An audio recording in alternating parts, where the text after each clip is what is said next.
Channel সবাই কেমন আছেন? আশা করি মনে আল্লাহ তাআলার রহমতে অনেক বেশি ভালো আছেন। আমি আলহামদুলিল্লাহ অনেক বেশি ভালো আছি।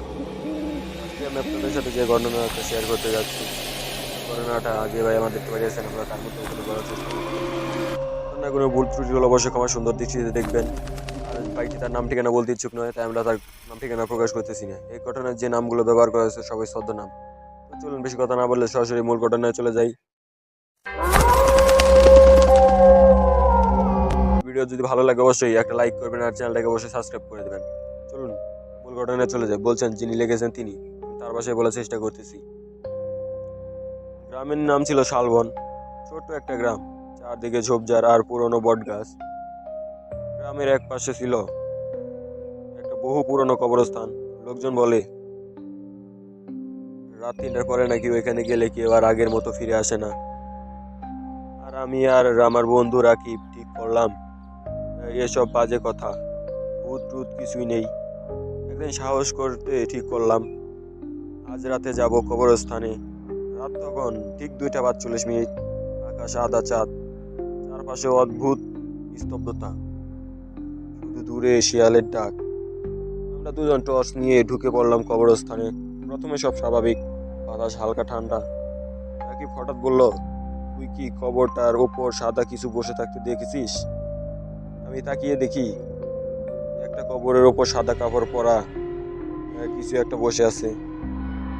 আমি বললাম, হাওয়া লাগছে, কাপড় উড়ছে। ঠিক তখনই জিনিসটা ধীরে ধীরে মাথা তুলল। মাথা নেই, শুধু কালো গর্তর মতো ফাঁকা জায়গা। আমাদের টর্চের আলো হঠাৎ বন্ধ হয়ে গেল। চারপাশে একদম অন্ধকার। তারপর কানের কাছে কেউ ফিসফিস করে বলল, এত দেরি কেন হলো তোদের? আমার শরীর জমে গেল। রাকিব আমার হাত শক্ত করে ধরে আছে। আমরা দৌড়াতে শুরু করলাম, কিন্তু যতই দৌড়াচ্ছি মনে হচ্ছে এক জায়গাতেই ঘুরছি। চারপাশে একই কবর, একই বট গাছ। হঠাৎ দেখি সামনে রাকিব দাঁড়িয়ে আছে। আমি অবাক, তুই তুই তো আমার পাশে ছিলি। পেছনে তাকাতেই দেখি যার হাত ধরেছিলাম সেটা রাকিব না। আমার চোখ দুটো সাদা, মুখ ফাঁকা, দাঁত রক্ত ভেজা। সে হারছে। আমি চিৎকার করতে চাইলাম, গলা দিয়ে যেন কোনো শব্দ বের হলো না। তারপর ধীরে ধীরে বললাম, একজন তো চাই এখানে থাকতে। পরের দিন সকালে গ্রামবাসী কবরস্থানের পাশে আমার জুতার আর মোবাইল পেল। রাকিব আর কোনোদিন খুঁজে পাওয়া যায়নি রাকিবকে। আর আজ রাত 3টার সময় কবরস্থান থেকে দুজনে দৌড়ানোর শব্দ শোনা যায়। আর কেউ যদি সাহস করে ঢোকে তাহলে আর তার কানে আর বেশি আসে একটা প্রশ্ন, এত দেরি কেন হলো তোদের? এভাবেই ঘটনা চলতে থাকে। কিছুদিন পরে রাকিব আর আমাকে দুজনকে গ্রামবাসী এক কবরস্থানের পাশ থেকে উদ্ধার করে। এখানে আগেই বলেছিলাম যে এখানে অনেক ঝোপঝাড়। আমরা প্রায় 2-3 দিনের মতো অজ্ঞান অবস্থায় ছিলাম। তারপরে আমাদের গ্রামবাসীরা খুঁজে বের করে এবং আমাদের বলে যে তোমরা ওখানে কেন গিয়েছিলে। তখন আমরা গ্রামবাসীকে সব কথা খুলে বললাম এবং গ্রামবাসী আমাদের বকাঝকা করতে শুরু করলো। এভাবে চলতে থাকে। তারপরে আর কোনোদিন আমি ওই কবরস্থানের পাশে যাইনি। তারপরে শহরে চলে আসি। আর ঘটনাটা এ পর্যন্তই। ঘটনাটা কেমন লাগলো অবশ্যই কমেন্ট করে জানাবেন। জানি না কতটুকু ভালোভাবে পড়ে শোনাতে পারলাম।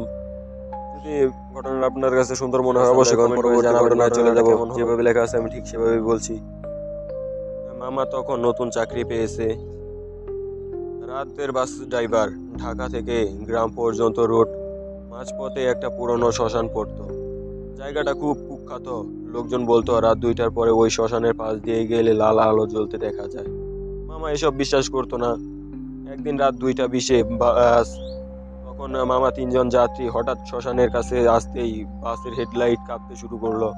ঠিক তখনই রাস্তার পাশে একটা লাল আলো জ্বলে উঠলো। মামা ভাবলো কেউ হয়তো আগুন জ্বালিয়েছে। কিন্তু অদ্ভুত ব্যাপার হলো, আলোর ভেতরে একটা ছায়া দাঁড়িয়ে আছে। ছায়াটা ধীরে ধীরে রাস্তার মাঝে চলে এলো। মামা হর্ন দিল, কিন্তু লোকটা নড়লো না। বাস থামাতে হলো। মামা জানালা দিয়ে চিৎকার করলো, এই সরেন।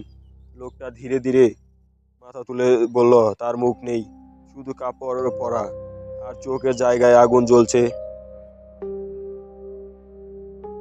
হঠাৎ বাসের ভেতরে লাইট বন্ধ হয়ে গেল। পেছনে 3জন যাত্রী একসাথে চিৎকার করলো, মামা পেছনে তাকিয়ে দেখলো সিটগুলো খালি, কেউ নেই। কিন্তু কয়েক সেকেন্ড আগেও তার বাসে 3জন যাত্রী ছিল। আবার সামনে তাকাতেই দেখলো লাল আলোটা বাসের সামনে না, এবার বাসের ভেতরে, ড্রাইভারের সিটের পাশে।